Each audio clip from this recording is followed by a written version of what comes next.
I enjoy using men for their money. I love leading them on and making them believe they have a chance with me. I feel so much power when I am in complete control of their feelings. I have a rotation of men that I use, and I have a different man for lunch and dinner on all 7 days of the week. However, this wasn't the case when I first started. At first, it was just a game, a harmless, thrilling game. I told myself that men used women all the time, so what was the harm in flipping the script? I didn't set out to break hearts or toy with emotions, but I'd be lying if I said I didn't enjoy the rush, the power, the sense of control. It started with 1 date, then 2, and before I knew it, I was juggling 10 different men, each of them unknowingly playing a role in my carefully constructed fantasy. The first was David, a sweet, quiet accountant who took me to a trendy French restaurant. I watched as he nervously adjusted his glasses, stumbling over words while trying to impress me. He was kind, thoughtful, and utterly clueless. When the bill came, he reached for it without hesitation, and I let him. I smiled, thanked him, and kissed his cheek at the end of the night. Then came Ryan, a confident businessman with a black Amex card and an expensive taste for sushi. He was different, bold, direct, but just as willing to foot the bill without question. He loved showing off, boasting about his latest deals and his high-end lifestyle.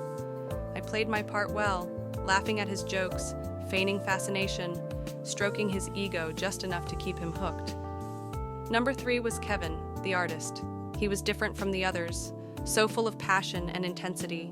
He took me to an intimate little cafe, where he sketched me on a napkin while we sipped on overpriced lattes.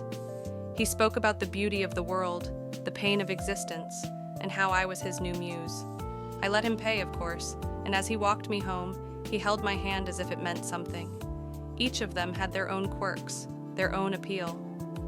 Jason, the gym rat, took me to fancy smoothie bars, flaunting his sculpted body like a prize. Marcus, the tech genius, wined and dined me at Michelin-starred restaurants, slipping in not-so-subtle hints about his growing fortune. Ethan, the hopeless romantic, filled my arms with flowers and serenaded me with poetry, making me feel like the heroine in a love story I had no intention of finishing. With each date, I became more skilled at playing the role they wanted. I tailored myself to their desires, slipping into whatever persona they needed me to be. I became the intellectual for the scholars, the flirt for the charmers, the damsel in distress for the protectors. And the best part? They never saw through it. Not once. But then, something changed. It was Daniel who did it, the 10th man, the one I never expected to feel anything for. He was different, not because he was rich or extravagant, but because he saw right through me. "You're not really here, are you?" he said one night, as we sat across from each other in a cozy Italian restaurant.